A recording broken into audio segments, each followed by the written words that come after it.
Hello and welcome to an episode of Drinking the Kool-Aid. This is a comedy podcast dedicated to the mysterious. My name is Cassidy. My name's Amanda. And you might notice we have a plethora of things on our table today. We do. If you are just listening and not watching on YouTube, just imagine a plethora of different square objects. Yeah. If you could imagine a plethora, just a plethora. Just whatever comes to mind when you say plethora. That's what we have. That's what we have. And we'll be touching on that a little later. Just wanted to address it so nobody's like, did they just not clean their table off? Yeah, just so there's not like an elephant in the room. Like, what's on There's your table? There's not just a plethora in the room. What's that plethora, guys? We've been looking at the plethora. We can't take our eyes off the plethora. We need to know. That's how, man. People have to start hitting on people like that. Sorry, I didn't mean to stare. There's a plethora of stuff to look at over here. Honestly? And then this gesture at the person you're talking to. Honestly, not a bad way. Like, what are you going to say? Oh, you like my eyes? Oh, okay, I heard it a million times. I have a plethora of pleasant things to look at. Yeah, okay. you like a plethora of things on my face and body? Great. Panties dropped. You know what I mean? Plethora dropped. Plethora dropped. Sounds like placenta. It kind of does, yeah. Gross. A little bit, yeah. But you know what they say? Everything sexy is a little bit gross. That's the whole point. You know what they say? A plethora. I don't know who says that, but I'm going to start saying it. Everything sexy is a little bit gross. It's a little bit gross, which is true. Like, kissing's kind of gross if you really think about it. Kissing is so gross. Like, especially... Like, it's super fun. I love kissing, but like... No, but like watching it like on TV, like reality TV specifically. Yeah, like the idea of it is pretty gross. Like, because spit's gross. And then you always hear Fluids it. are gross. Sweat's gross. There was this one guy that was a bachelor like a couple years ago, and he always kissed with his eyes open. So that was like a big thing. That was really icky and weird that people hated. What the fuck? Why would you do that? I don't know if he even knew he was doing it. It was like half his eyes, and it was like just the whites you would see. Okay, so that's different. I thought you were like, freaky. You meant he was like staring her down while he's going. Well, a couple times it looked like that. Yeah, I don't like that at all. But his eyes would like glaze over. So it's like, you were like, are you looking, or is that just like your eyes just like drift open and you don't even know? Maybe it's like those people who sleep with their eyes open. Yeah. Yeah. But not fun to look at. No. Oh my gosh. One of my brothers sleeps with his eyes open, and it is the freakiest thing in the world. My dog sometimes does that. Oh, my dog will do that and too. His eyes like roll back in his head. Yeah, where you just see like the whites. Yeah. Yeah. Like they're what's his name on The Bachelor. Exactly. Matt James. Like they're Matt James. Call me Matt James the way I'm keeping my eyes on you, baby. See? Wow. I'm in a silly, flirty little mood over here. I like it. Do you want to flirt with me? Hey girl, I noticed you toned your hair. Just so you know, I'll never tell you to change your tone with me. Thank you, because I do tend to have a tone. Oh, she has a tone 90% of the time, I would say. And I don't want to change it. Oh my God, speaking of hair, I'm one minor inconvenience from shaving my head. I'm going to veto that. Well, so I like every day I grow closer to understanding why like Britney Spears and Amanda Bynes like all shaved their heads. Yeah. Because it's like sometimes your hair, you just wake up and you look at your hair in the mirror and you're like, I should shave my head. And I've had that feeling for the last 4 days. Ooh. Yeah. That's getting close. I know. Yeah. I know. We got to reverse that. I don't know how. I think your hair looks great. I tried parting it to the side instead of in the middle, and I was like, oh, now I look like Nancy Reagan. I actually really like the part like this. And I was like asking my fiance, I was like, so what do you think about my hair? I did it differently. And he was like, it's got a swoopy. I like the swoopy. And I was like, I'm going to jump off of this building right now and into a wood chipper that only gets my hair and rips it off of my head. Not to be just like your fiance, but I almost just said, I really like the swoopy. Oh my gosh. I'm just marrying Amanda. If Amanda was a 6'5" man. Bearded man. Redhead man. Ew, he is not redheaded. Is he not? That. No, he is blonde. Oh, I thought he had a little almost bit of... as bad, but I was going to say, first of all of your brothers are redheads, so... Yeah, that's why, ew, don't say that. That's disgusting. Listen, as someone who loves redheads... No, I know. It was a compliment, but... I know, but I hate when people call him redheaded because first of all, he's not. And second of all, that's gross because all my brothers are redheaded. That's fair. That is fair. Yeah. No, his hair is like dirt. He's like actually the only person on this planet that has naturally dirty blonde hair. Yeah. It's not even like blonde. It's like on the cusp. My husband has like red in his beard. Like little red pieces. Andrew doesn't even have that. Oh. So that's why I'm like, I don't understand. I don't know why I think he's just a white guy with like no eyebrows. And so people just like must be ginger. Well, I thought I was going to say like blondish red-ish. No, he's not even like strawberry blonde. I don't know why I just like always You just, are like, not the only thought person who that. said that either. Yeah. I don't understand it. I will never understand it. If you are, 'Cause his brother, if you're too. out there, his brother's hair is brunette. He's dark Is it? haired. Yes. Oh, I thought his brother's hair was more like dirty blonde. No, his brother's hair is darker than his, I think. Well, I've never seen his brother in real life. So Yeah. that's I on don't me. know where you're getting any of this from. I don't either. I think it's just like sometimes you have an idea in your head of what someone looks like, even though you know what they look like. Does that make sense, or am I crazy? No, yeah. Okay. But I mean, like, my little brother is strawberry blonde. He's not red? No, he's strawberry blonde. Okay, but your older brother's red. My older brother is like straight up redhead. Like, he's not ginger because he's not like pale like that, but he's like dark red hair. Yeah. Like very red. But yeah, that is nothing close to anything that my fiance has. My fiance is just blonde. Well, sorry to Andrew and sorry to all the redheads out there. I think it's fine to be redheaded. I just don't want to associate my fiance with anything similar to my brothers or my dad. No, absolutely. Yeah. That's fair. That is definitely a fair sentiment. Okay. Yeah. I apologize. I did read a really funny tweet the other day that was like, the most aggressive people you'll ever talk to are women who were blonde when they were kids and are now brunettes who insist that they're dirty blonde. That's fair. Yeah. And I was like, oh my gosh, I know some girls like that. And they're like, no, I'm a natural blonde. I just get some highlights. I'm like, girl, your hair is brunette. Like, I'm looking at your roots. It's brown as fuck. The craziest one is my neighbor and cool kid, Morgan. Mm-hmm. She was blonde, like her children. So was I. And now she has got black hair. Yeah, I was blonde, total towhead when I was a little baby. That's crazy. And now my hair's pretty dark. Yeah, your natural hair. Yeah. That's crazy. I mean, this is actually, all I have is a few highlights, guys. It's just I a few have highlights. never bleached my head before. I would never put that damage on my hair. Yeah, you guys have no idea. There's never been bleach on my head. What do I look like? A reality TV star? I wish. I wrote some stuff down. Oh my gosh. I changed one app on my phone and now I can't find anything. What do you mean? So like they all just moved around? Yeah, like they all moved, like they all like shifted one over. Oh, that sucks. And now I realized I had such muscle memory with looking at things on my phone that now when I like go to look for anything, I literally can't find it. Oh. What? I remember what it was. Okay, so my favorite people in the world, Me. you and the Welsh Five. Who's that? Those Welsh influencers that do the what I eat in a day videos that I love. You do love those. I didn't know there was Welsh Love people. them. They are Welsh. Oh. Charlie Ann, Leah, Corey. I don't know any of these people. Okay. So I love them. They were like not like huge influencers, but like I've been watching them for a very long time. And I'm obsessed with them. And they went to New York City in December or something, and they blew up in the United States, like all over the TikTok algorithm, and became like really big influencers like overnight. And so they went to New York, and then they went to Miami. And Miami, they're getting like these sponsored trips to come over from Wales and like experience America for the first time. And like kind of their thing is like they went to Chili's for the first time. They had like the triple dipper. Did they love it? They loved it. Yes. Okay, good. And they had Chick-fil-A for the first time, and like all these like American fast food, because they're kind of their thing is like fast food.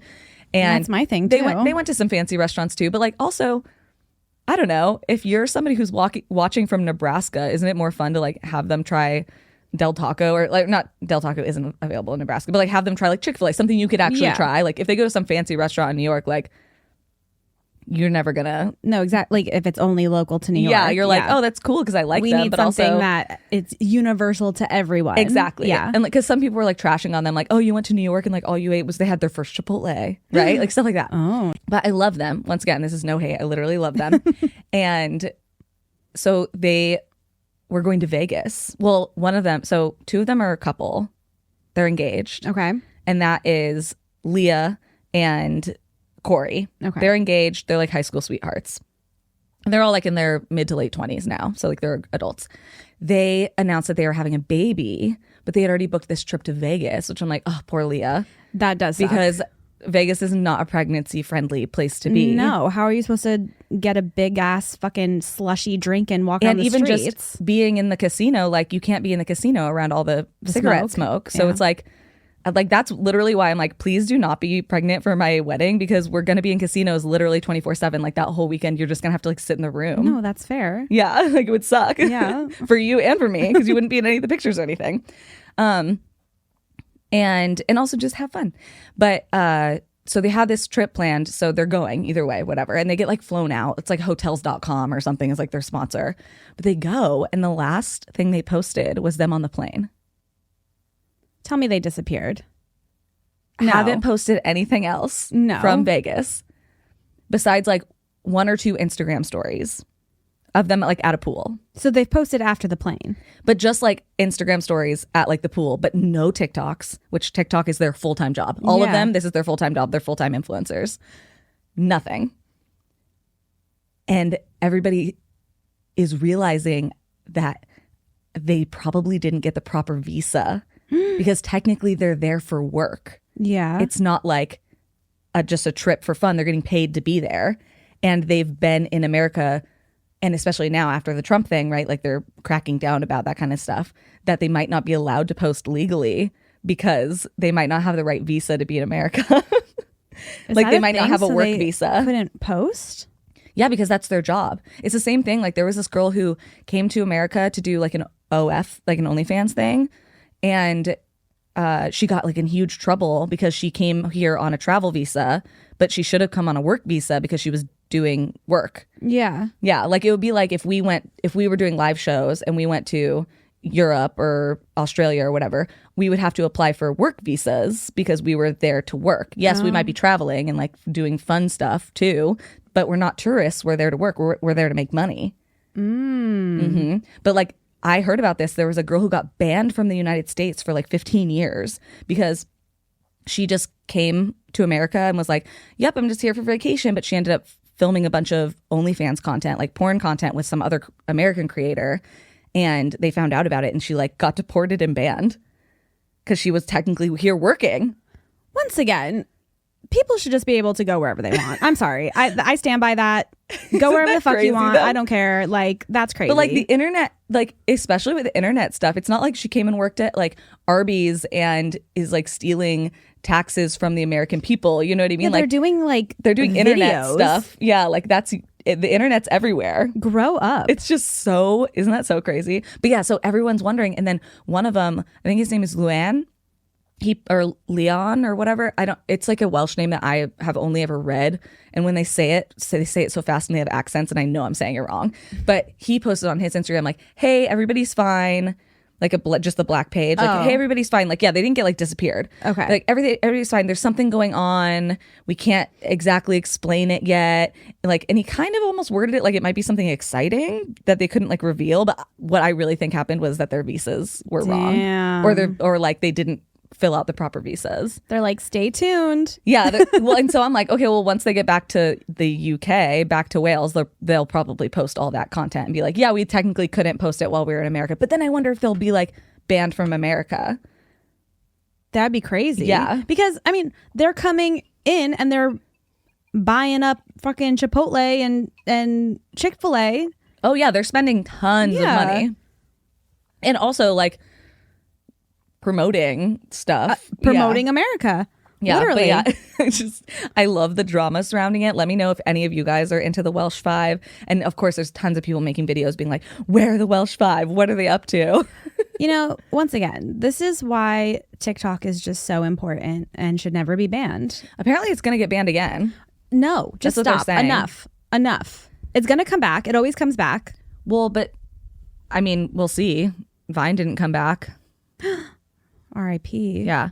But yeah, allegedly it's in the process of being banned again right now. I just love it so much. I like it too. I honestly put it on in like the background. It's so funny because sometimes I'll get the thing like scrolling too much, take a break. And I'm like, I haven't even looked at my phone in like 2 hours. I've just been like doing the dishes and cleaning the kitchen, and I'll just have it playing like in the background. Oh, to just like hear what's going on. I'm like very rarely just sitting there scrolling. Yeah. I'm usually like doing other things or and like just I like to have background noise, and I'm like, I don't want to commit to a book because if I get too distracted I'll have to like rewind or whatever. And I just know it's like kind of like just mindless background noise, like the same way like people put on YouTube videos or or a podcast. Yeah, just to be like, that's what I do when I'm like getting ready. I put on like a podcast or like driving or whatever. Yeah, just to have noise in the background, but you don't necessarily want music, so you just like have that. That's usually how I'm listening to TikTok. I do like the picture in a picture thing because then it just auto scrolls. And like every once in a while I'll be like, whoever this is the most annoying person in the world, and I'll like skip it. I'll go over and skip it, but like I'm usually not looking at my phone. Yeah. Or, ooh, this is a really good one, I want to send it to like Amanda or send it to somebody. But yeah, I'll only do that like if I see some girl is like telling a story and it's like 10 minutes long, and I'm like, well, I want the tea. Like I want to know what the fuck. Yeah, but I don't want to just sit here. But I don't want to watch it. Yeah. So I just like put it on, like kind of like it's a podcast. Yeah, and I listen to. I'll go do the dishes while this is happening. Like me and my friend Bridget over here just hanging out. Yeah. She's telling me her gossip, her tea about. I mean, that's why people happened. Love podcasts. Yeah. Hello. That's what we do for a living. You guys, you're just sitting. You're sitting in our room with us, chit chatting, drinking. Maybe I don't know what you're doing. Okay, I have a question for you. No. Okay, never mind. I'm just kidding. What do you think would be more embarrassing? Okay, you're on a stage. There's like, let's say 500 people watching. Okay. Enraptured, right? Like you're on a stage, like it's a theater stage. And there's 500 people sitting in the audience watching you. And you're standing there and somebody comes out and says, okay, you have to do one of these two things or else we're going to shoot you in the head. And it's either sprint as fast as you can across the stage. Like you really got to give it your all. Like you got to be like fucking going for it. Like as fast as you possibly can. I don't have to hit a certain time though. No. Okay. Or try to jump as high as you can in the air. Which do you feel like is more embarrassing? Like which would you which would you rather not do? Which would I rather not do? Yeah, like one of those is clearly, I mean, like the question is answered very differently depending. Okay. Because like there's some people who are like, oh my gosh, no, this one is way more embarrassing than this one. Okay. Okay, here's the thing. Okay. I got to talk it out. Okay. Can I start running from behind the curtain? No, and it's a big stage. So you're running like, let's say 50 yards. And when I begin, you have to see me when I'm beginning. Okay. Yeah, like because I feel like that initial takeoff is embarrassing. Yes, and also the pumping, the huffing, how slow you're actually going to look because you're going to feel like you're going real fast. Yeah. But like, let's be honest about ourselves here. No, I'm fucking slow. Yeah. And I'll probably not even make it to the end of the stage. It's going to take so much time. Yeah. Yeah. And you're, oh yeah. But then also there's something so embarrassing about jumping in the air. And like, let's say in the jumping one, there's like some sort of, let's say like a basketball rim and you're like trying to touch the net. So you have like a goal. Okay, but how many times do I have to jump? 3. I have to like spring up. Yeah, you have to like actually, and you have and to I give know it your my all. face is looking Yes. so disgusting. And these people are enraptured. You're all they're looking at. Okay. Oh, is what? Oh, I was gonna say, and whatever you do, right afterwards, they're gonna bring out an Olympic athlete to do it better than you. Okay. Okay. So which is more embarrassing? Is trying getting to shot jump? in the head an option? Can you just fucking kill me? Yeah. I guess. Okay. I think this is like Saw, but for people who get embarrassed. this might be worse than Saw. Honestly, just fucking put the needles in me. I would rather do some of those things than do something. Can I just so cut off my foot? Yeah. Can I just cut off my foot and hobble out? Can you just put a bear trap around my neck and try to let me out? I would rather do that. Try to reverse jaw me. Okay. Yeah, this is... I'm going to go. Mhm. Do you have an answer of what you think? Yes. You do? Okay. Yeah. I'm going to go that You would rather. I would rather. I don't know. I'm embarrassed to say it. I know. I'm like, spit it out, girl. I would rather jump Okay. because I just know that the running would take way too long. Okay. What do you think? I would rather run. Okay. Well, you were a runner back in the day. That, and I had to live the jumping one recently. That's where all this came from. You were in front of people. I was in a parking garage, low ceilings, right? Mm-hmm. And so Andrew barely just goes like on his tippy toes and like slaps like the concrete pillar or whatever that's above our heads. Kate like is behind him and kind of just like 1, 2, baby jump, also slaps it. I'm in the back. I'm like, oh, this is my chance. I'm going to take a running start even. Well, why did you do the running start? That's embarrassing. I run like 3 steps and jump and fall to the ground, skin both my knees immediately. And they're both watching me. Also, everybody in the parking garage is watching me. And I apparently only left the ground like 3 inches to the point where my fiance actively thought I was doing a bit. And that was genuinely as high as I could jump. And then, I'm not kidding you, for like 3 hours after we got home, he kept being like, can you actually jump this time? And I would jump and he would go, there's no way that's your vertical. And it was I'm so ashamed that I had to share it with every stranger on the internet right now. Well, now I feel like you and I need to do a jumping thing today. Maybe we'll have to do both. We'll do a sprint I'm not running. contest. Oh, well then that's not I can't fair. run. I can't jump. Well, We're in a very dangerous situation. also, I just think the fact that you got a running start is also really embarrassing. Yeah, it was like a good 4 steps too. Yeah, like you shouldn't have done that. And then I went, and I have really short arms, so you can just imagine. I was like, do, huh, all the way in the air as far as I could go, and then ate shit so hard that I skinned both my knees. My poor knees. I mean, that was well deserved. Yeah, like the shame wasn't enough. My physical vessel also needed to be in pain. Yeah, no. Yeah, 100%. to just make it clear that I need to not do these things. Yeah, it was pretty bad. But then I saw a video on Instagram of somebody being like, you know what I realized? I've never seen any of my friends run as fast as they can, jump as high as they can. And I listed a few other things, but the ones that stood out in my head were running and jumping. Because whenever I have to see my fiance run, it's like really jarring. I think running is embarrassing unless you are good at it. Very good at it. I every once in a while will go out for a jog, and my worst nightmare is running into someone that I know. Yeah. Or them just seeing me pass by. Horrifying. What a bad time. There is a person in my neighborhood who goes out running often, and I'm like, good for this person for going out. You're running around the streets, you're exercising, you're getting out there, getting your body moving. But I don't know if I just don't know how to run. But the way this person runs is by flinging their arms forward across their chest. That's not the way you're supposed to run. I didn't think so. And I was like, should I tell them that they're embarrassing themselves? See, that's the thing. And they probably don't even know because it just feels natural to be doing whatever they're doing. No, I was always taught that when you run, you should feel like you're picking your own pocket. You should have your arms pretty low. Like it should brush your hips. Yeah, that makes sense.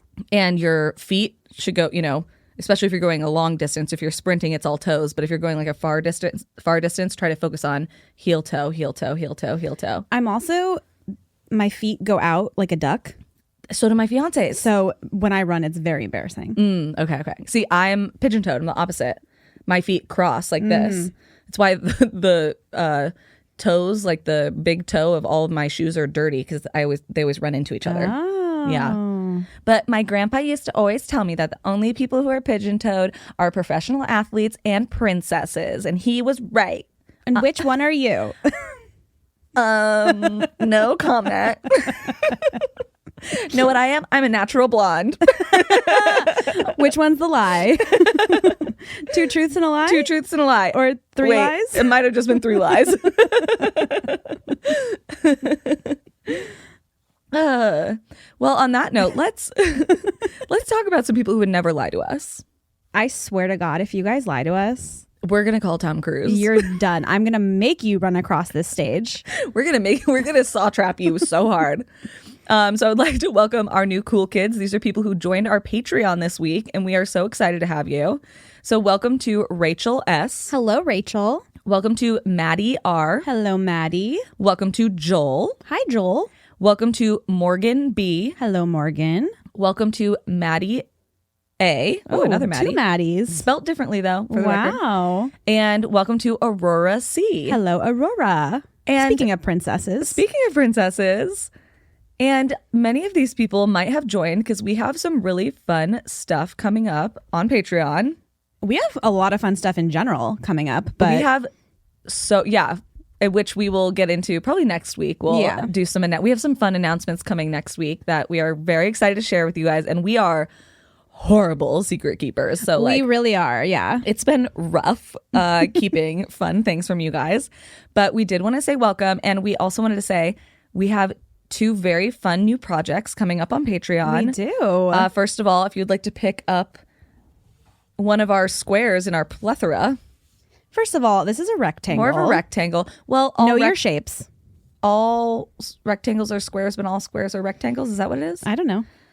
I'm pretty sure that's what it is. So we are going to be starting a book club, and we're going to be reading Sunrise on the Reaping by Suzanne Collins as our first book, which I'm going to assume you guys know, but if you don't, it is the retelling of Haymitch's Hunger Games.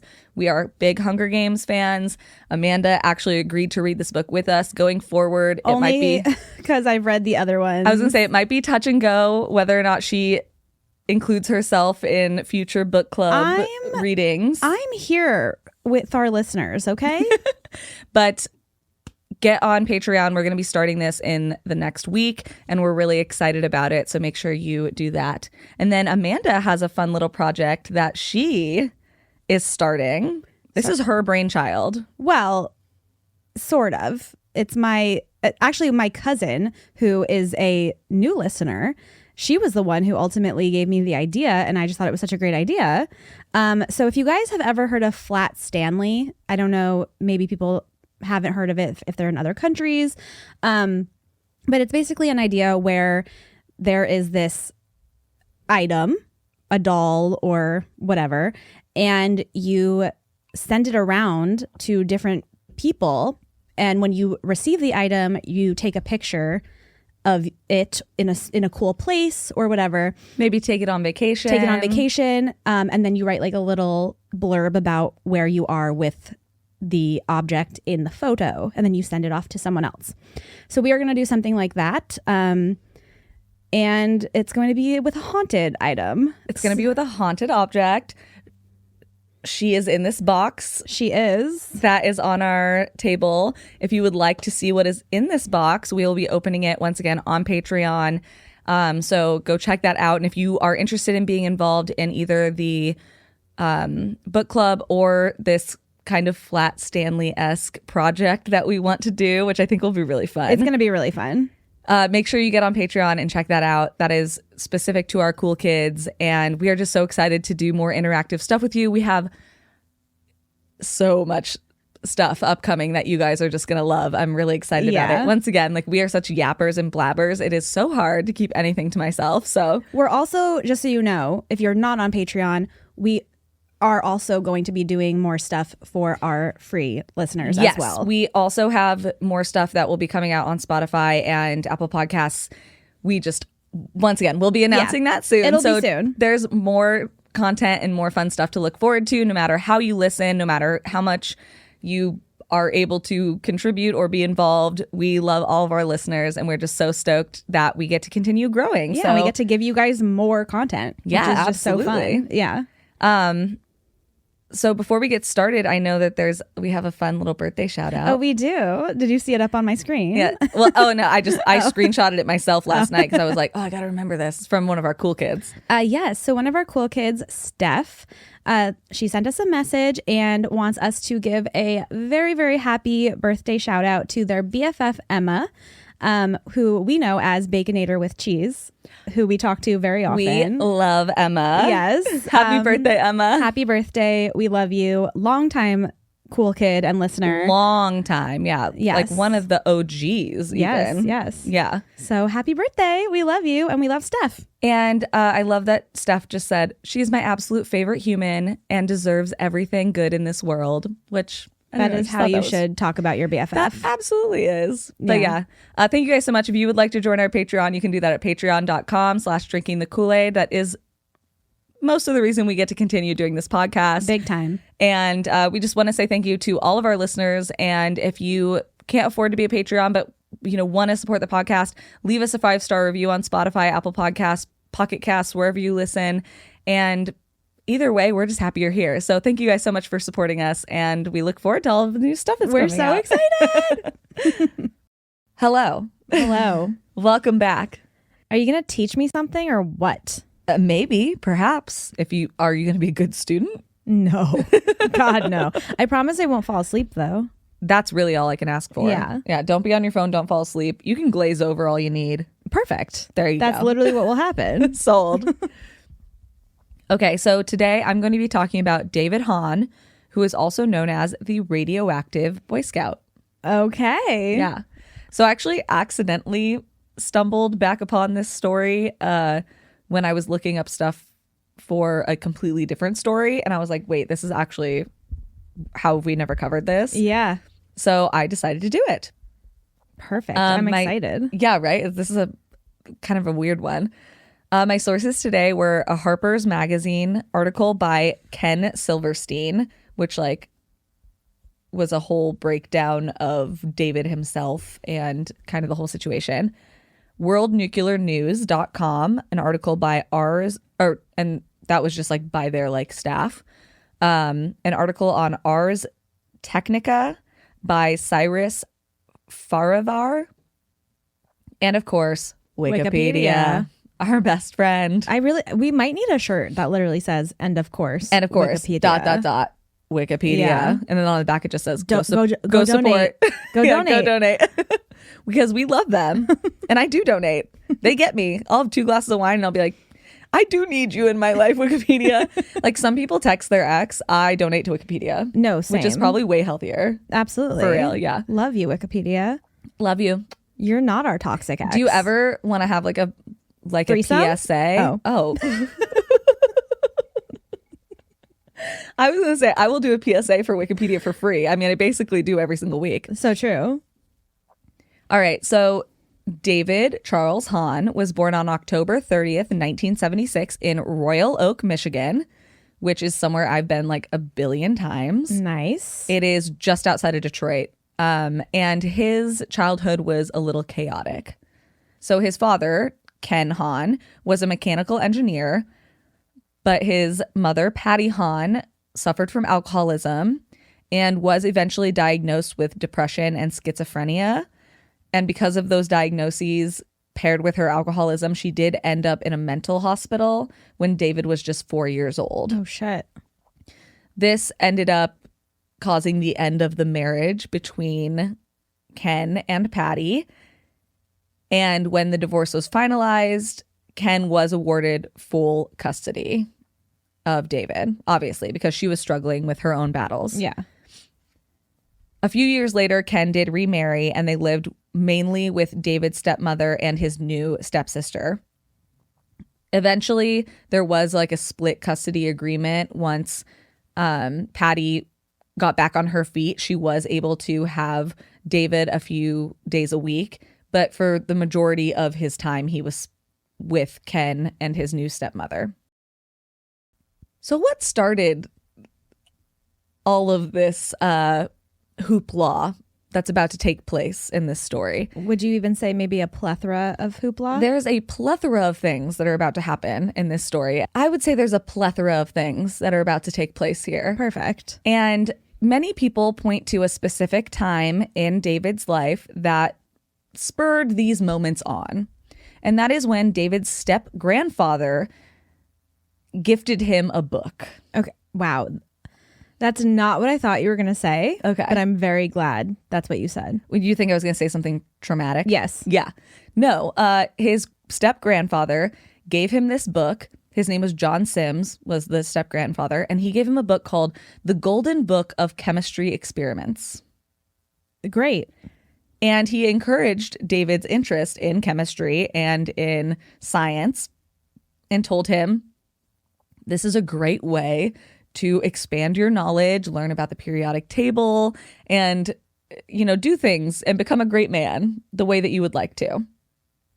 Because young David had already showed great interest and intelligence when it came to science. How old is he? So at this point, he's like 10. Okay. Yeah. So he began studying chemistry at about the age of 10. And very quickly, he was afraid of nothing and also was very smart and knew what he was doing. I would actually say the opposite. He was very smart. So he was overly confident and thought he knew what he was doing. But by the age of 14, he had already fabricated nitroglycerin in his home laboratory, which was just at this point his bedroom.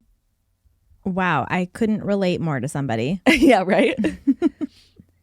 Of course, it's not cheap to try and do chemistry experiments all the time. So David would mow lawns. He worked in fast food restaurants. He worked at grocery stores. He even worked at a furniture warehouse for a while just to save up money so that he could buy all of the equipment, like all the beakers and the test tubes, and also obviously the chemical components that went into the experiments that he wanted to do.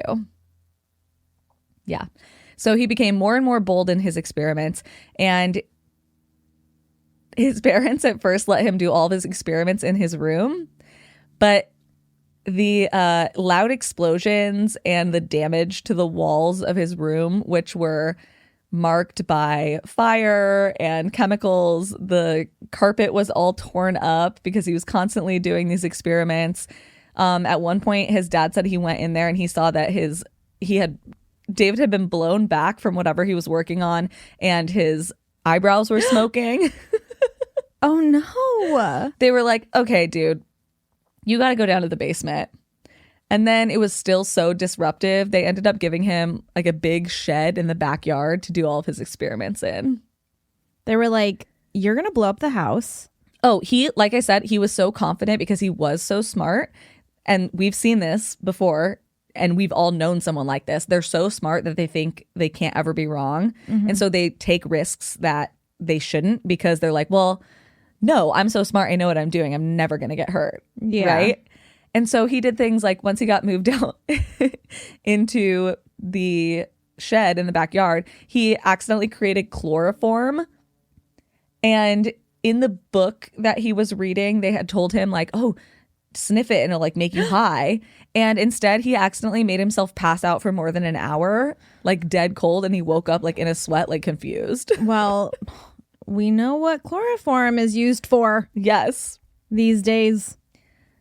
So David also would build fireworks and model rockets that he would set off in the neighborhood. All of these with his own designs. He was trying to find like the perfect design of like rocket or firework to set off in the sky. I'm sure his neighbors really loved him. Yeah. He was an asset to the community. Yeah.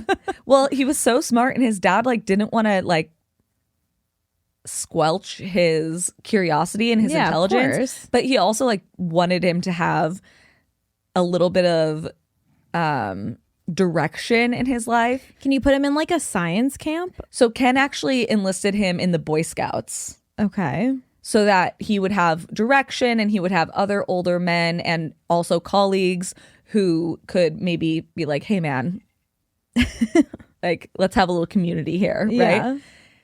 And he did have a girlfriend during like most of this time. Is he older now? He's a teenager. Okay. Yeah. Okay.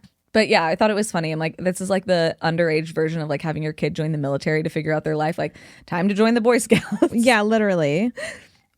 So because of his love of the book called The Golden Book of Chemistry Experiments, he was obsessed with trying to have a sample of every single element on the periodic table. And as we know, some of these elements are extremely toxic, dangerous, radioactive, and reactive. But after receiving his merit badge in atomic energy, he decided that he needed to figure out how to create a breeder reactor in his own home. What is that? Okay, so I'm going to give you like the definition that when you Google breeder reactor, and then I'm going to like give you the Department of Energy's idea, which I think is more of like the girly way to describe it. Please, yes. So the way that if you Google it, it'll be described as the primary purpose of a breeder reactor is to produce more fissile nuclear fuel like plutonium than it consumes, extending the nuclear fuel supply and potentially making nuclear energy more sustainable. Yeah, I only understood like 4 of those words. So the Department of Energy describes it as, quote, imagine you have a car and you begin a long drive. When you start, you have a half tank of gas, but when you return home, instead of being nearly empty, your gas tank is full. A breeder reactor is like a magic car. A breeder reactor not only generates electricity, but it also produces new fuel. The Department of Energy said, okay, this is for the girls. This is for the girls. The girls deserve to understand what a breeder reactor is too. Thank you so much. Yeah. So basically, like they say, like you would need something like plutonium, which is like a radioactive element. Mm-hmm. And a breeder reactor takes that, creates energy, but also doubles the plutonium, basically. So it's like a win-win-win. Love it. That's why nuclear energy is so freaking cool. It's a bummer that it's been so mismanaged and only being used for weapons of mass destruction instead. Oh yeah, Amanda's telling everyone that I'm Debbie Downer because every time I talk about something that's cool, I have to be like, and here's how capitalism ruined it. You'll literally be like in the middle of the funniest story and then you'll say something like that. And I just want the screen to just go close to your face.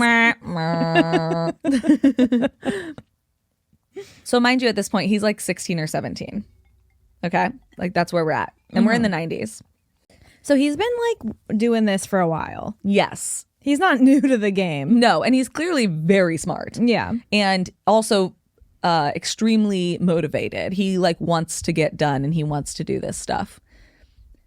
So he does contact the Nuclear Regulatory Commission and he uses fake names and fake credentials to just like call these agencies and experts and get information about creating a breeder reactor. Perfect. He, once again, like the security on these things, paper thin. Because he would just call and be like, hi, so I'm so-and-so from Harvard University, and I'm teaching a class about nuclear fission. Could you answer me these questions? And they'd be like, I'm so happy to help. Well, because why would they ever think that like a random person that isn't super smart would know any of those words? Well, maybe if you wanted to make a bomb. True. Yeah. I was thinking that earlier when you said atomic. Yes. I was like, an atomic bomb? So on top of, contacting different regulatory commissions, government agencies, and also like top professors, he spent hours and hours at the local library reading about nuclear fission. So like he was like really putting in the work on top of kind of scheming and scamming his way into knowledge. He was also like just at the library reading and reading and reading and reading. I don't think he's doing anything wrong. Well, we'll get there. He started collecting items that are commonly found in households, like lead, right? Okay. He also collected thorium from lanterns, radium from clocks, tritium from gun sights, and lithium from $1,000 worth of batteries that he bought himself based on the work that he had been doing. Okay. The only problem is, obviously, he had no idea how to safely handle all of these extremely deadly chemicals and elements. So he was literally just using like pickle jars and coffee filters to handle all of this hazardous material. That's what I would also be doing. Yeah. And he was like, it's fine. It's in a pickle jar. I support him. They put pickles in there. Those look radioactive. I think it's fine. I trust him. Obviously, guys, this is not safe. Please don't do this at home. Okay. That's my PSA. Don't try this at home, kids. Allegedly, according to interviews with him and people he knew, many things happened during these experiments that he was running. He turned his hair green at one point. I've done that. You did. Just with some boxed... At a home experiment. Yeah. Boxed hair dye. He would often have burns, chemical burns on his hands and forearms. And by the time that he was 17, he had created a very crude neutron source. What does that mean? For his reactor, his breeder reactor. Oh, okay. It all comes back to the breeder reactor. Yes, because that's like his goal. Got it. Yeah. Unfortunately, and I would like to think that David had no idea the consequences of his actions. Once again, he's a 17-year-old boy. You know, historically the smartest people in the world. He was creating a huge fallout of nuclear radiation that was detectable multiple houses away, likely exceeding 1,000 times the normal background radiation that happens. Because, you know, radiation is just a normal part of life. Everything gives off a little bit of radiation. But this is 1,000 times what normal radiation would be in, like, your home. That's a lot. Seems like possibly deadly. Yes. Okay. So David actually does discover this on his own. He has a Geiger counter, which is like the thing, if you've ever watched the movie set in Chernobyl or whatever. I know what a Geiger counter is. And it goes like that. Yeah. Exactly like that. And so he goes, oh shit. He's like gauging the radiation, and he realizes like, oh, this is like really dangerous. And because of this, he gets freaked out because it's leaking so much radiation that he does end up begin to dismantle his breeder reactor, which apparently was like not even super efficient. It like wasn't doing what he wanted it to do because he created it in a fucking shed and he's 17, obviously. Still insane that he did it, but once again, I support him. I trust him. Honestly, if you like have this much ambition and this much smarts, they should have just like put him in a fucking lab already. That's what I'm saying. Like put him in a science camp. Put him in, I don't know. Yeah. But I mean, once again, this is the 90s. Not like the 90s were that long ago. I mean, it's only when I was born. Same. But randomly, as he's dismantling this reactor in the shed, he is driving and David is pulled over. And when he's pulled over, they go to search his car and he tells them, hey, be careful with the stuff in my trunk. It's radioactive. Oh. Like, so maybe don't touch it unless you're wearing PPE. Okay. Can he get in trouble for that? And so they're looking at it and they're like, brother, looks like you're building a fucking bomb. Yeah. So we are going to need to search your home where you live. We're going to need to figure this out, take you in. He's 17 years old. So he's like, no. I'm not building a bomb. I'm just like really into chemistry and that stuff might be radioactive. But yeah, I'll take you to my house, obviously. Isn't it like so interesting how there's people out there that are really into science and like math and stuff, and like we need those people, but like I couldn't be into that. Yeah, I mean, you know what I mean? That's why it's good that there's people like our friend Kate. She's so into math and she's so math smart. Like I like so smart. Every time she sends me something she's working on, I'm like, jump scare, horrifying. And then like, and then she's like, what do you mean everyone knows this? And you and I are like, nobody knows. I have no idea what any of those numbers mean. But then there's like people who are really into computers and like, you know, I'm really into like the ocean and like oceanography and like biology style, that kind of stuff. Yeah. You're really into like human interactions and that kind of stuff. Like reality television. I was going to say anthropology. I was going to put it in a very nice way. I actually really do appreciate that. Yeah. Thank you. Because that's all it is. Like you're just like watching human interactions and like that to you is like interesting. Yeah. But yeah, I mean, that's the spice of life, baby. That's why it's cool. That's why it's like yeah, we need the humanities. Like we need people who are into literature, but we also need people who are into math. And we need people who know how to do code and stuff, but we also need people who like understand history and biology and like. No, like I get that we need those people. Like I'm like, that's so great, but I just don't understand how anyone would want to be interested in it's like, you're always like, what book did you read? And I'm like, oh, it's like this book about the Wild West in like 1874. And you're like, why would you ever read that? And I'm like, I thought it was so interesting. Not for me, but that's okay. Listen, we need a little bit of everything. The spice of life. Variety. Variety.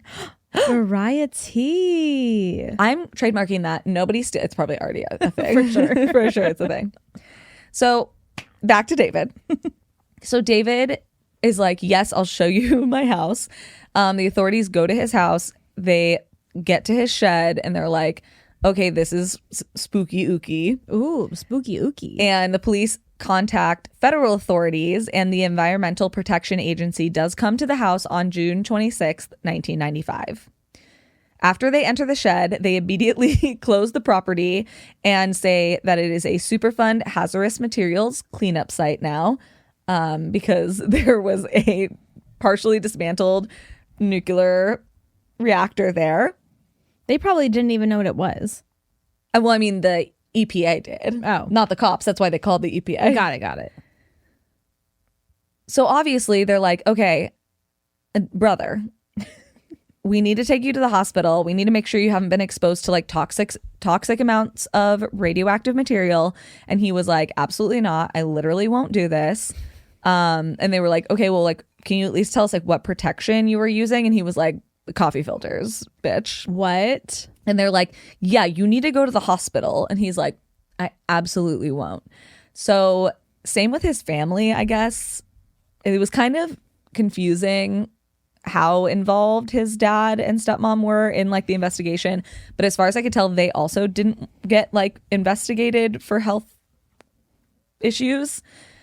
Not even like a CDC issued mask? Oh, no, nothing, baby. He was raw dogging that shit. He said, give me a coffee filter and an old pickle jar. Yeah. But they did say, okay, well, then you probably will be at an exponential risk of cancer and those types of diseases that are caused by radiation. And also the other 40,000 residents that are in the area could also be at increased risks for these things. David. Because he was a kid and obviously he was not meaning to cause harm, as far as I could see, there were no like criminal charges or anything. I don't even know if there's like a law against these things. You know? Seems like there should be. Pretty specific. Yeah. I don't know how often this is happening. But he did go on to get his Eagle Scout, even though some people wanted him kicked out because, you know, he like irradiated the neighborhood or whatever.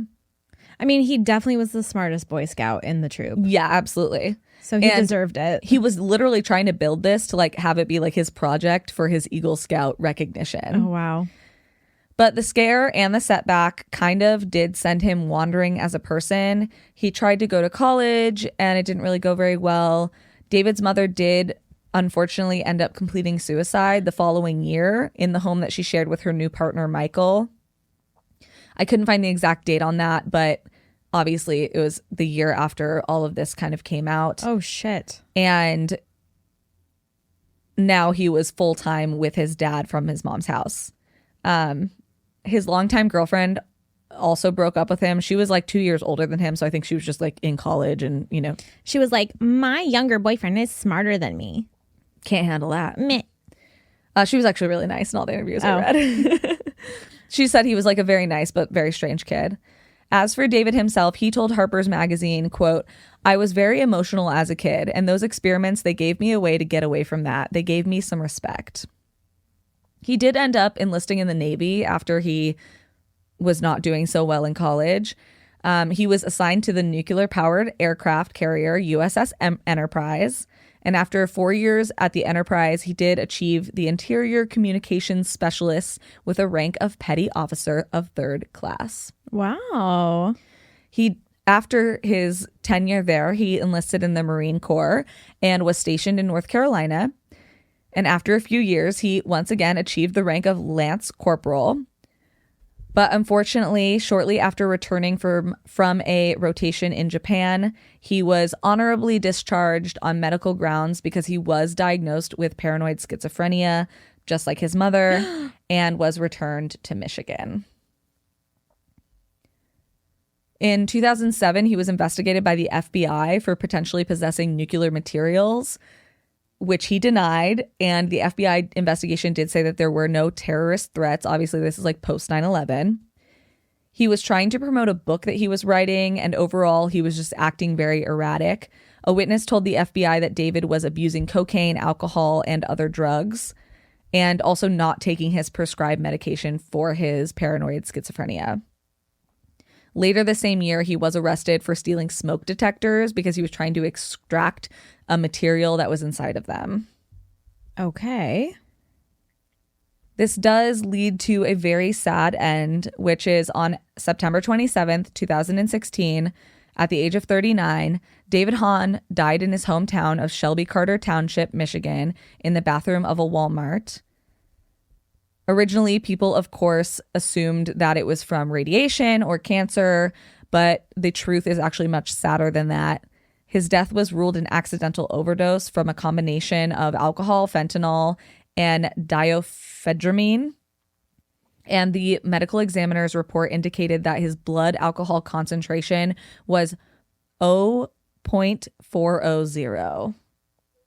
0.040. No. 400. 400. Oh, okay. 0.08 Yeah. is you can't drive. Yeah. He was 0.404. Holy shit. Yeah. And he's like so fucking smart that he like would know how to end it if he wanted to. I think he just was somebody who was extremely mentally ill, who was self-medicating instead of taking the medication he should have.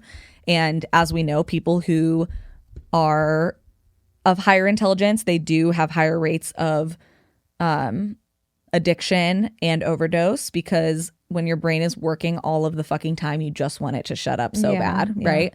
And he really never found like his path and his purpose. And also, I mean, when you're ill like that, like, I mean, it's just very hard. It's very heartbreaking. Yeah, of course. After his death, his father spoke about how proud he was of David and how he always had been so proud of how intelligent and kind he was, but he might have been too intelligent for his own good. To quote Ken Hahn, who told Cyrus Farivar, quote, "I am proud of my son and I'm very sad that he's gone. He could have done a lot more in this world." Obviously, this is like a very heartbreaking story of this person who had so much potential and was like so smart. Yeah. But it's also just like such proof that no matter how smart or how much potential you have, you need to have like a support system, not only from your family and friends and obviously, but also medically and clinically when you are suffering from mental illness. And it's not you. It doesn't make you dumb. It doesn't make you wrong. It just means that you need a little extra help. Yeah. So I did want to end this with one of David's favorite quotes from the Golden Book of Chemistry Experiments, which was his favorite book. And the quote is, "There is hardly a boy or girl alive who is not keenly interested in finding out about things." And that's exactly what chemistry is. Finding out about things. Finding out about what things are made of and what changes they undergo. What things? Anything. Everything. Yeah. And so that is the story of David Hahn. Obviously, his father and his stepmother and his stepfather want his legacy to live on. He was a very curious person, and it's good. You should be a curious person. Just make sure you don't irradiate your neighborhood, and also make sure you get the help that you need when you need it. Did anything happen to like his neighbors or anything with the radiation? Not that I could find, but I doubt there was like a long-term study done. Yeah. Damn. I knew like bits and pieces of that story. I did not know it ended like that. So a lot of people actually, because when it first happened, when he passed away, a lot of people assumed that it was from radiation. Mm-hmm. And so that is like the story that goes around. But unfortunately, I mean, nothing unfortunate, but just it was a much sadder ending than even just that. Yeah. But I think it's a really interesting story about following your passions and getting involved in things that you're interested in. And it's just unfortunate that the medical system failed him in the way that it did. And he ended up in an addiction cycle that he couldn't get out of. Dang. But yeah, so if you need help, get it. If your family is telling you need help, listen to them. And thank you, David Hahn, for being so curious and so interesting. Always stay curious. Always stay curious. Yeah. Thank you. Thank you. And R.I.P. David Hahn. R.I.P. David. I'm glad that your family gets to remember you as this ambitious, intelligent person that you were. Yeah. Hell yeah.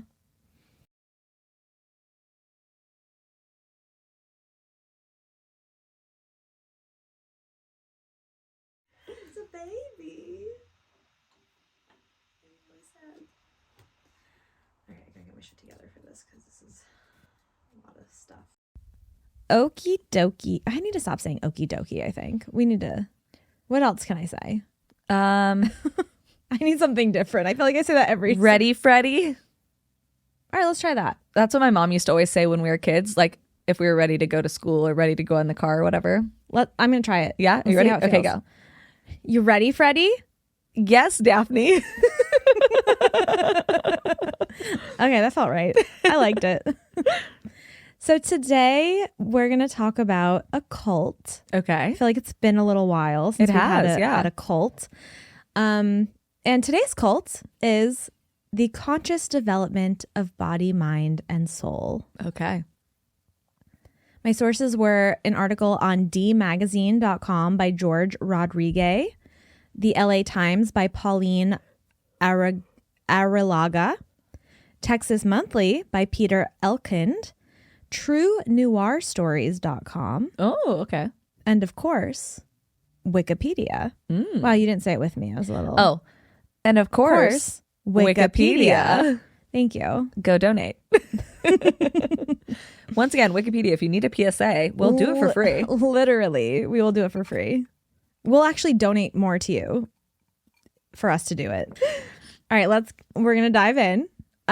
So first we're going to talk a little bit about the cult leader and a little bit about like their backstory, their life. So Terri Lee Hoffman is our cult leader for this one. She was born on March 21st, 1938 in Fort Stockton, Texas. Okay. And kind of similar to David Hahn a little bit, your story. Her early life wasn't really the best. Okay. She was born into poverty. Her father was an alcoholic, so he wasn't really around often. However, she did have a very good relationship with her mother. And when she was young, her mother was pregnant with her little sister, but unfortunately, tragedy did strike and her little sister ended up being stillborn. Ugh, terrible. Very terrible. So like I said, the family was very poor. So in order to make ends meet, Terri and her mother would spend the summer in the fields picking cotton. And Terri's like super young. She's literally like 4 years old. Yeah. And she would have to watch all the other kids playing around her. They would be mocking her, making fun of her because, you know, she's literally in the fields working while they're being able to play and be normal little children. Yeah. So Terri, age 4, literally like that is not even, that's so little. That's tiny, tiny little. Yeah. That's like they can have an oopsie peeing their pants and you aren't even that mad. Literally. Yeah. Like that should not be working anywhere. No. But she's under the hot summer Texas sun, you know, picking cotton day in, day out. And one day she decides that she's going to go relax under a shaded tree for a little bit. And when she's lounging under this tree, 3 men in robes appear in front of her. Okay. So what year is this again? This is so she was born in 1938, math 1942. Oh, okay, perfect. Math. I did Nobody math. tell Kate. Don't tell Kate I did math, please. She doesn't like to hear about it. I don't, yeah. But I did it. I did the math. Do it. So this was obviously definitely real and not just a hallucination from a little girl that maybe possibly was having a heat stroke. Yes. You know what I mean? Like, yes. Definitely real, these men in robes. But anyway, they came to her and they first told her that they could only really be seen by her. None of the other little kids around that were like constantly making fun of her for being poor or working in the fields could see them. Her alcoholic father couldn't see them. Too drunk. Been there, brother. Or maybe he could. I mean, that would make you would sense. think drunk enough. You would think. But only Terri really could see them. They then told her that whenever she was feeling troubled or down, to just think about God and he will help her. They also told her that she could do anything she wanted to if she wanted it badly enough. Okay, become president. Exactly. If that's what she wanted to do. Don't. If that's what she wanted to do, she could have done it. Okay. She just didn't want to, Cass. Okay. Yeah. Sorry. I'm so sorry for ever doubting you. Do not doubt her. Little 4-year-old girl with no heat stroke at all. Exactly. And then the robed men disappeared. Well, Terri really did turn to God when in 1947, her mother ended up dying from tuberculosis, and she had to live full time with her severely alcoholic and pretty absent father. But that didn't last long because her father decided to send her off to live at a Lutheran orphanage in Round Rock, Texas, because he could not handle having her or having a child at all, really. While she was at the orphanage, the visions of the 3 robed men came back. They taught her how to pray. It was also here that she claimed to have been visited or had like a vision of Christ himself. And she also realized that she was the reincarnation of Saint Teresa of Avila, who is the patron saint of headache sufferers. Girl, good for you, because I'm just convinced that I'm the reincarnation of somebody who was like real nasty back in like the 1840s. You for sure were, yeah. They died in squalor. Nobody even wrote their name down in a book ever. No one knows who they are. That's the funny thing to me about people who like think that they're like famous people reincarnated. Mm-hmm. And I'm like, really? No. Okay, like I'm not even against reincarnation, right? I'm like pretty agnostic. I don't know shit. You're like, anything's possible. Literally, the universe is a mystery, and I love that for us, right? But like, bitch, you think you're Marilyn Monroe? Really? I literally knew a girl. Are you even a natural blonde? Like me? I'm sorry. Maybe you've seen my first attempt at ever using hairspray, and you're thinking, that's so natural. Yeah. I knew this girl who like legitimately thought she was the reincarnation of Marilyn Monroe. This is years and years and years ago. Didn't. Yes, I did. And she would talk about it regularly. And I'm like, do you really think the reincarnation of Marilyn Monroe would be so annoying, untalented, and insufferable? I don't think so. I would hope not. Also, like, when did Marilyn Monroe die? Listen, time, space, that's none of our business when you're the reincarnation of Marilyn Monroe. No, you're so right. You're so right. But yeah, like I see these people who like I thought that was Kim Kardashian. I don't know. I'm just kidding. I'm kidding. Don't even give her that idea. Oh my God. JK. Literally, like I've known people like this who are like, no, I really think that I'm like the reincarnation. And I'm like, shut up already. Because like, for sure, if reincarnation exists, you are a reincarnated toad. You're a toad. Okay. I'm sorry to say it. You're a toad. She's a fucking toad. We're all toads. All right. Like 90% of history. She's a toad. She's a toad. And we're all toads. Hey. Yes. Okay. Just like statistically, you're probably a toad. I'm just gonna throw it out. You're not Clara Bow. You're not Marilyn. You're for sure. You're not Marilyn. You're not Shelley, the author of Frankenstein, Mary Shelley. You're not her. You're statistically, you're a toad. You're an ant. You're maybe some sort of small fish. Just statistically speaking, I don't think you're Marilyn Monroe. Okay, sorry. That's all. You're probably not a saint either. Terri Hoffman was. She was Saint Teresa of Avila. I know I was a toad. And I own it. I eat flies and everything. No, I'm just kidding. You have before. Okay, so Saint Teresa of Avila.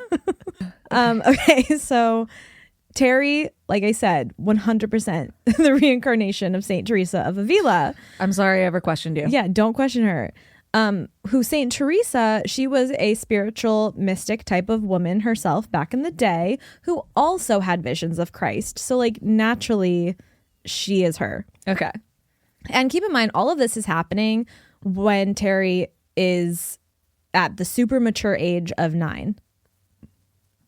Yeah. So she's like 9 years old. She's like, I am Saint Teresa.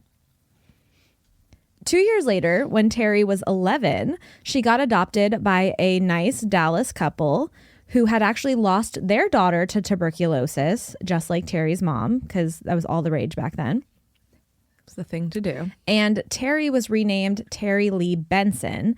And this is when she started going to school and was finally living a quote unquote normal life compared to her early years. So when Terri turned 15, she met an 18-year-old truck driver named John Wilder. And wouldn't you know, they fell in love and got married. Imagine that. 15 and 18. Oh, Jesus Christ. And the two of them moved right outside of downtown Dallas. And 18 months after they get married, Terri gives birth to their first child, Kathy. Oh, she's 16. She's very young. Oh, okay, baby girl. A few years after that, she has a son named Kenneth. And then in 1963, they have their third child, Virginia. So once again, doing math, she's 25 with 3 children. Woof. Yeah, couldn't be us. No. And now Terri decides that she needs to start making some friends with like the other housewives in the area. And she meets some ladies who are also into things that she's into, like meditating and talking about the meaning of existence and the universe and things like that. She also gets super into like all of this stuff, and she starts taking classes on hypnosis. She then starts dabbling into learning about the occult, and she gets super into the Silva mind control group. Okay. Just like a 1950s housewife should. It's either that or pills, baby. That's right. Or both. Or both. So because Terri is only a housewife who is into the occult and mind control, typical housewife stuff, but she always yearned for more. And they were like, you know, they're financially struggling. So they decided they were going to relocate to a small suburb of Dallas called Farmers Branch. And because she always yearned for more than just being just a typical housewife, this is where she starts to teach spirituality out of the Southern Methodist University. So her classes were free to attend, and because she was so charming and charismatic, her classes were always full, and she was soon able to make money from private sessions or smaller classes that people wanted to attend on more occasions because they really need to learn about her spiritual. She was just an OG, like wellness Instagram account. Quite literally, yeah. She's trying to start an MLM. She could have. Yeah. Which, cult adjacent? Some would say. Some would say maybe a cult. I'm just repeating things that I've heard online. I'm not saying it. I have never said anything in my entire life. I'm just saying, like, there are people out there that say MLMs are cults, but like that. we didn't say it. You Not know? me. Yeah. So during some of these classes, Terri would often show off her powers to her students. Oh, good. So, by the way, even though her classes, her free classes were at the university, a lot of the students that would come and attend were high school students. Okay. So they were fairly young. Yeah. In one class, Terri claimed to have helped a young man end his drug habit through meditation and prayer. So that's really good. Terri had also explained to her students that she had knowledge of everyone's past lives and future lives. So she was able to tell them if they had found their soulmates by this point in their lives. Okay, twin flames. I literally wrote that. I said she's the original twin flames. Yeah. So like I said, most of these students were under the age of 18. And when they would come to her and be like, have I found my soulmate? She would usually tell them that they have already found their soulmate. But there was one particular couple who she says, no, you have not found your soulmate. You are not meant for each other. Oh, she wanted to bang one of them, huh? We'll get there. Yeah. But they ended up being beside themselves. They were so upset. And of course, they had to break up because they needed to find their real soulmate. Yeah, of course. Yeah. She was also able to heal the sick. One time, her son Kenneth had dislocated his thumb. So his thumb was like completely bent backwards and he was in so much pain. But she refused to let him go to the doctor because she said, I can heal him through meditation. Okay. And there is zero information on if this worked or not. That's all they say. Okay. It just stops there. Well, thanks, I guess. Question mark? I'm like, okay, so did she? Yeah. Nobody says. Nobody knows what happened there. Oh, this is a good one too. You're going to like this. So she told one of her students that his girlfriend was going to die in a car accident. Oh, boy. So she had to perform an emergency meditation session to save her life. Okay. So she does the session on the girl. And then afterwards, she smiles and says, there, you've been saved. You will not die in that car accident. Oh, she died in a car accident, didn't she? She didn't, but she just said, you will die in a car accident coming up, and now you won't. I'm going to start because saying that I to people. saved you. Oh, man. Amanda, you're going to get food poisoning tomorrow. Let me meditate for you. And then when you don't get food poisoning, which like 99... But what if I did? Then you'd be a fraud. That'd be really bad. Yeah. But I'm willing to take that risk. Are you? Okay. I am. So her teachings ultimately ended her marriage to John because he was a normal person. And he was like, I can't really get behind you breaking up teenagers and telling people that they're like saved from car accidents that haven't happened. Yeah. And like taking their money. Like, I'm not really into that. And he also didn't love that all of her spiritual teachings were pretty much just stolen from all other religions. Yeah. Yeah. Like nothing that she did was unique or her own thoughts. Everything was just taken from other religions. Sounds right. Okay, so John divorces her, which sends her into like a small spiral. And she was committed to the Parkland Hospital for a psychiatric evaluation.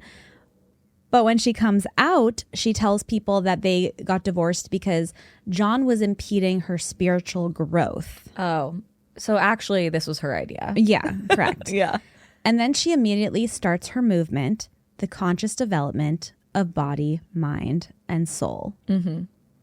So she starts selling tapes and booklets of her teachings, and she basically tells people to pray to her in times of hardship because she is Christ-like. So you don't really need to pray to Jesus. You can just pray to me because I'm basically the same thing. Okay, yeah, of course. And soon... Sorry, checks out. No, Cassidy, don't disrespect her. No, I'm not. It checks Mind, body, out. soul. Yeah.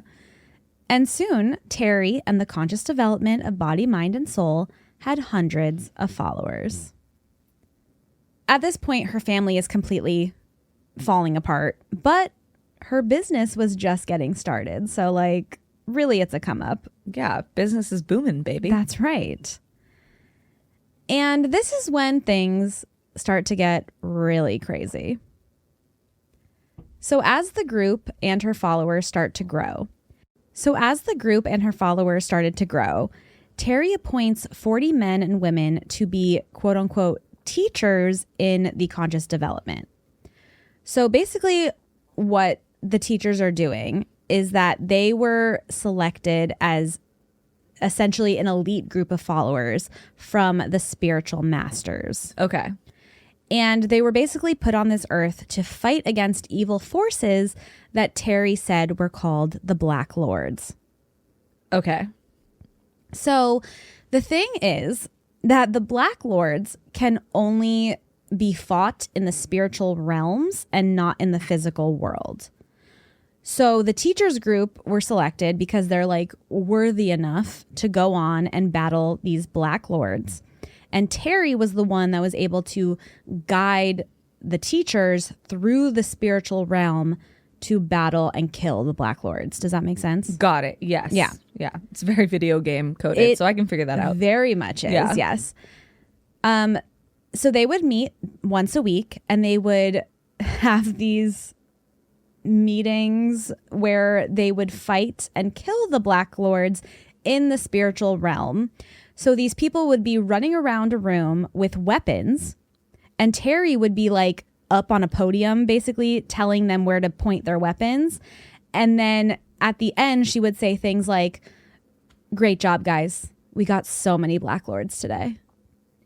You guys know you can just like be into LARPing or like D&D, right? No, that's like what it was. No, I know. But Yeah. I'm just saying, like, you can just get into LARPing and like it's way cooler actually. Like, go to the Renaissance Fair. Like, it's fine. I would do LARPing though. Absolutely. That sounds fun. Yeah. Yeah. I'm not above LARPing. Yeah, that sounds fun. But all these people would just go with it and truly believed that them running around the room with weapons and pointing the weapons wherever Terri told them to was them killing the Black Lords. Okay. So I thought that was like a fun little thing that they did. Yeah, of course. Yeah. Okay. So after her divorce from John, a few months later, guess who she marries? The guy that she told not to date that teenage girl. Well, he was also a teenager at the time. Yeah. Yeah. And now he's 20. Oh, good. His name is Glenn Cooley, and they get married. So If you ever have to say the term barely legal about someone you're dating or marrying, you should probably just jump off of a bridge. and she was 33. Unless you are also barely legal, if the words barely legal could come out of your mouth about the person you're dating, please. She was my age. Disgusting. I literally can't. I cannot even imagine. What if I was dating a 20-year-old? That's what that would be. Amanda, you would never feel a moment's peace for the rest of your life. Don't I know it? From me. Oh, I know. If you dated a 20-year-old, even briefly. Maybe she needed you to be her friend so you could shame her. Yes. And this is the problem with people being like, it's none of my business. It's legal. Fuck you. Part of your business as being a friend is telling your friend when they're acting like a fucking idiot or a creep or a weirdo. You're not wrong. So after Terri and the 20-year-old get married, they start to really focus their time together on expanding the conscious development movement. Okay. And Glenn spends the next 6 years working to develop a jewelry line for Terri of gem and crystal necklaces, kind of like my earrings. Oh, big crystals. I'm wearing some big crystals on my ears. And these gems and crystals were supposed to be very powerful. So when they were properly charged, they would have healing and protective properties. And as Terri would say, the more expensive an item, the more power it contained. Believe that, guys. Okay? So Glenn's mother, who for very obvious reasons never approved of this marriage, began noticing after the 6 years of them being together that Terri was extremely overbearing and would never let Glenn and his mother be alone together or like chit chat together on the phone without her being annoying. And in late 1976, according to Glenn's mother, Glenn started to want out of the relationship. So they filed for divorce, and Glenn wanted out of this relationship so badly that he actually signed a waiver to speed up the divorce process that was granted on January 27th, 1977. 5 days after this was granted, on February 1st, Glenn was found dead in his parents' cabin. Oh my God. And he was found by Terri. Okay. So police found 2 pills under his body and traces of Valium, Librium, and a hypnotic and sedative of benzodiazepine. Benzodiazepine? Yes. Okay. That's the one. And those were all found in his blood. Got it. Okay. The cause of death, a drug overdose. So the next day, Terri claims that she finds a note in her safe that was allegedly left there by Glenn the day before his body was found. Okay. The note read, I, Glenn Cooley, give to Terri Cooley all of my property, both personal and real.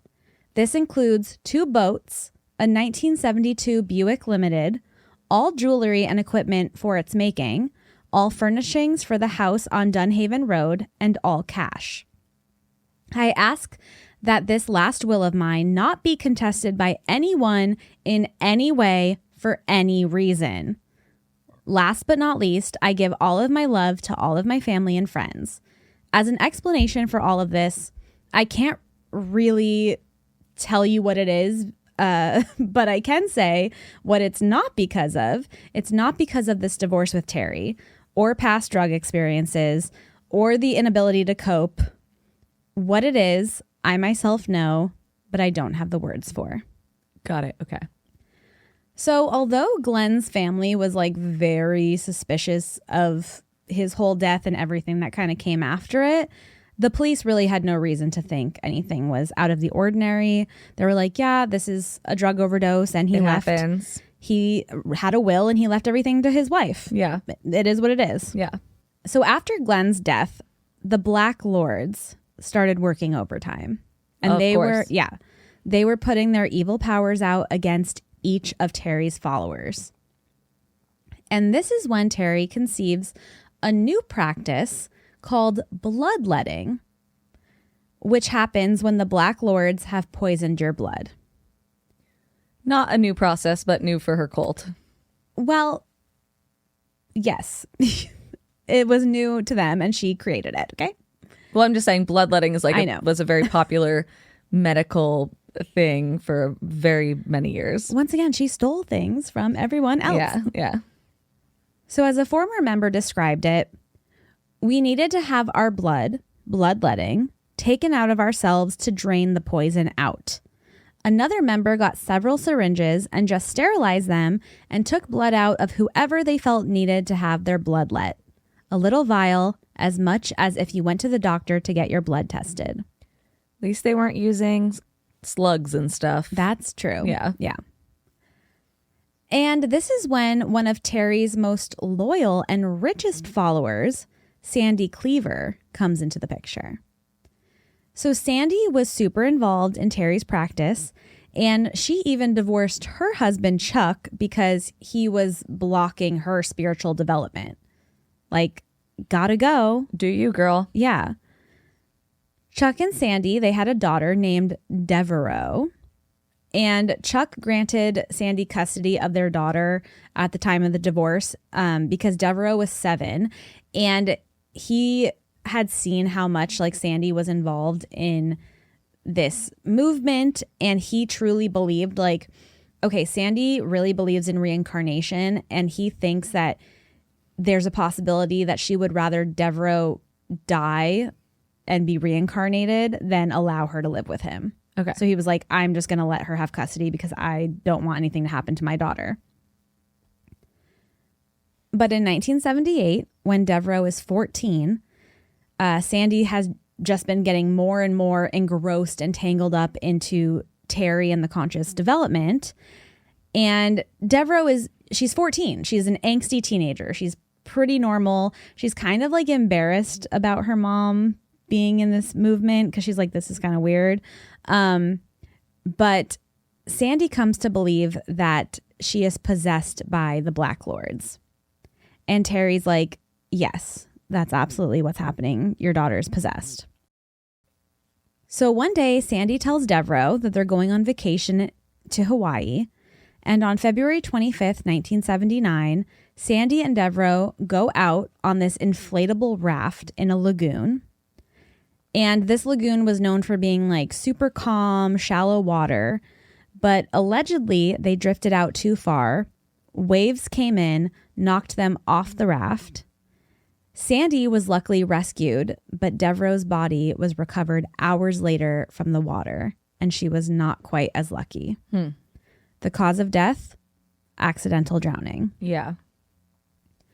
So Chuck, Sandy's ex-husband, he hears the news and he immediately flies out to Hawaii.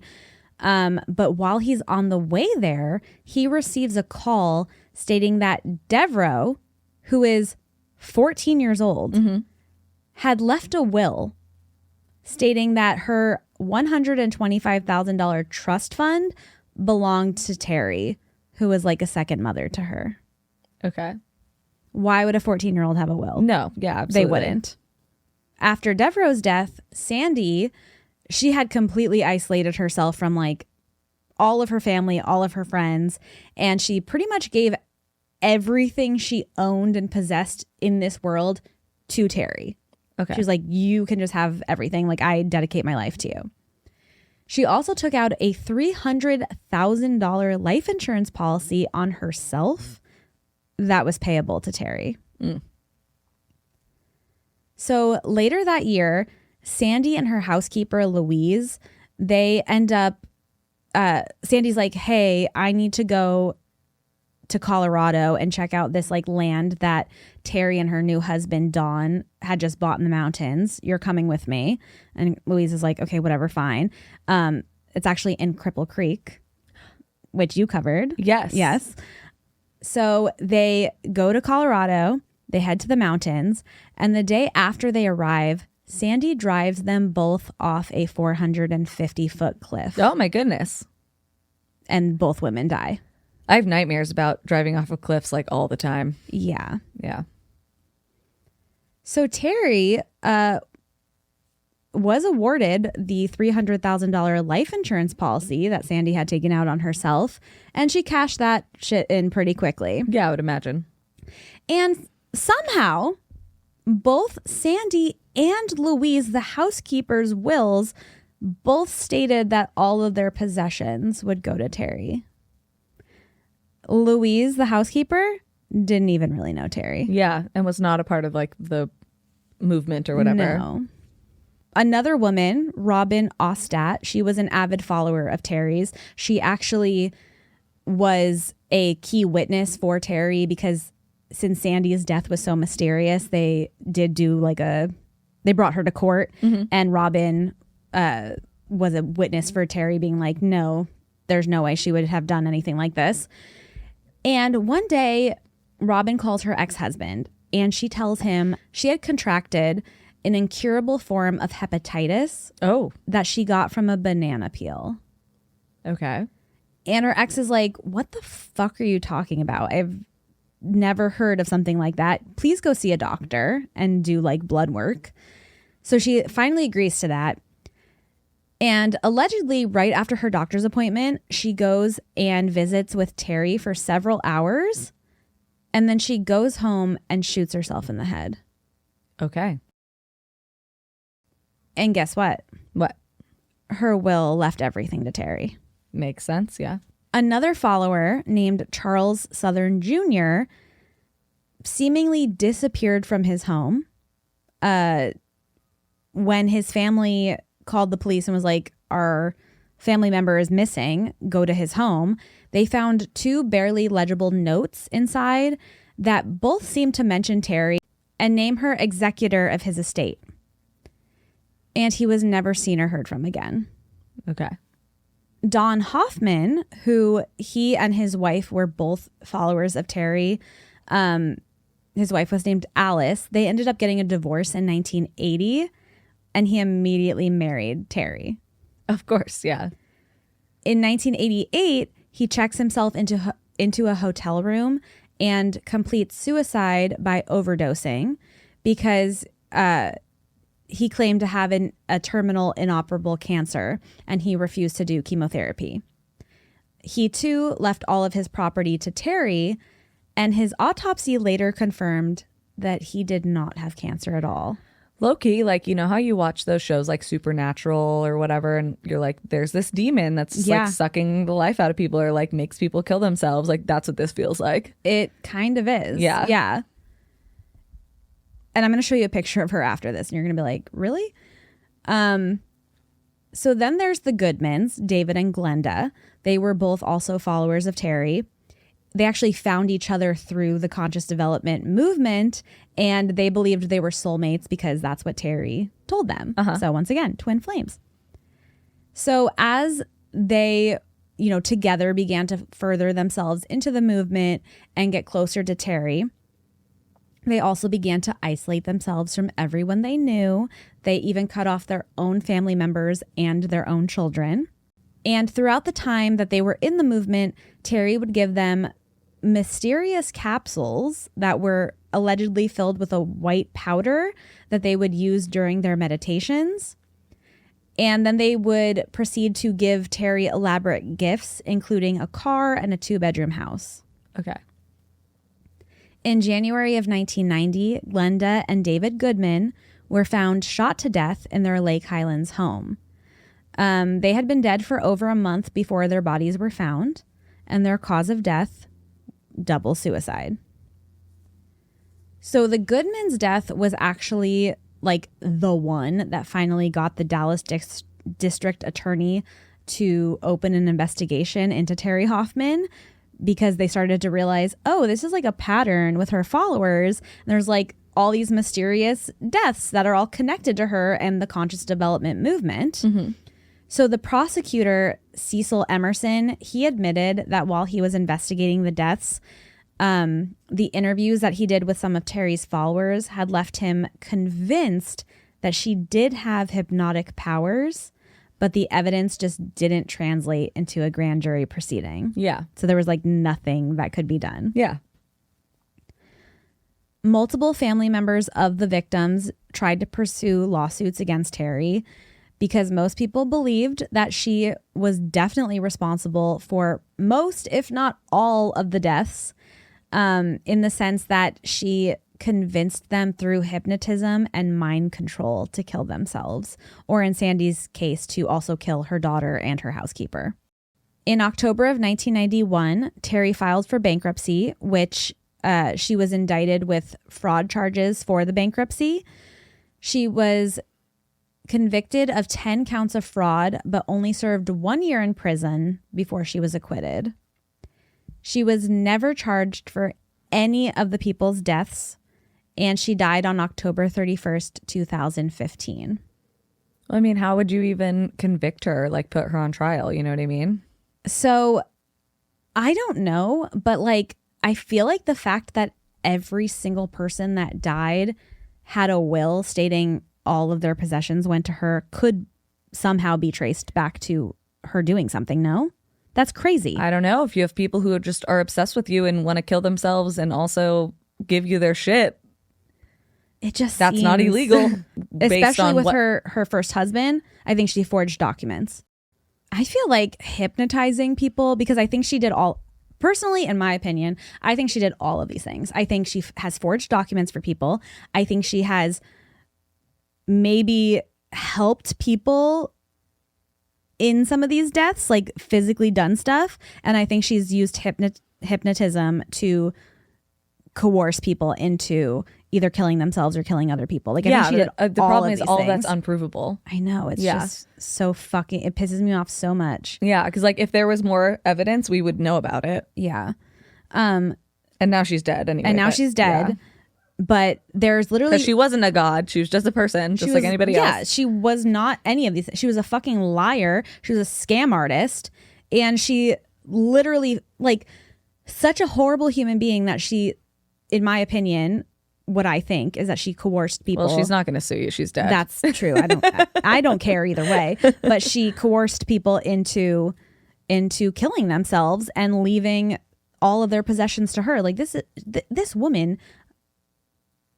I don't know, maniacal, diabolical. Yeah, I'm not arguing that. I agree. She is maniacal and diabolical and not a good person. Do you know what she looked like? And obviously very manipulative. But I'm just saying, this is the woman that people are giving all their shit to. Who does she look like? A fucking weirdo. She looks like Margaret Thatcher, kind of. Who's that? Is that an author? No. Oh. Very evil politician. Oh, well, look at that. Mags in a box. Look at that face. Look at those eyes. Yeah, no. She looks like a little... What have we learned? It doesn't matter gremlin. what you look like. If you're manipulative, you're manipulative. Like, that's been our whole podcast, I feel like. That's true. Never once have we been like, I get it. It's true. Timothy Oliphant. Yeah. You know what I mean? Like, it's Margot Robbie. It's always some just normal ass fucking person. But there is like so much information on this cult. There's so much more information on like her practices and her teachings and all the weird shit that she like made people do. Yeah. It was just like so crazy and bizarre. And there's even more deaths that I couldn't even touch on. Yeah. So if you are interested, like obviously I had to condense this as much as possible, but go down the rabbit hole of this cult because it's just wild and bonkers. Yeah. Thank you. Yeah. What a big one. It is a big one. It's crazy. Yeah. There's so much information too. So much shit. Yeah. All over. Because it's like old enough where it feels like a different time, but it's recent enough where it was very well documented. It's also crazy. Like, yeah, she started doing these things in the 40s and 50s and she just died in 2015. Yeah. That's crazy. Yeah. She died after I graduated high school. Yeah. That's wild. Yeah, that is crazy. Well, how about we round this out with a listener story? Let's do it. So this is from Octavius. Hello. And they say, this story takes place when I was in high school, so I was about 16. My family and I loved to go camping every summer. We also enjoyed watching shows such as Finding Bigfoot and Mountain Monsters, which I highly recommend. It's just a group of rednecks hunting cryptids. Love it. Sounds like me. So one time we were camping near the lake, and being the amazing big brother that I am, I decided to draw a giant foot by our tent for my siblings to find the next morning. Oh, that's mean. Of course, they woke up screaming that Bigfoot had been to our camp. Even though it was just a single footprint, they were convinced. Later that night, we decided to do what they usually do on the show, which is tree knocks and a Sasquatch yell. I forgot to mention that we were camping on a 182-acre property my family owns, so there was nobody else there. And as we did the yell, we heard something yell back. No. Followed by branches breaking and what sounded like a stampede of cattle coming in our direction. Needless to say, we left the tent and ran for our lives back to our parents. Never went cryptid hunting again. I hope y'all have a great week. Thanks for all that you do, and thanks for making my day better every single time you post. Octavius, you had a Bigfoot encounter.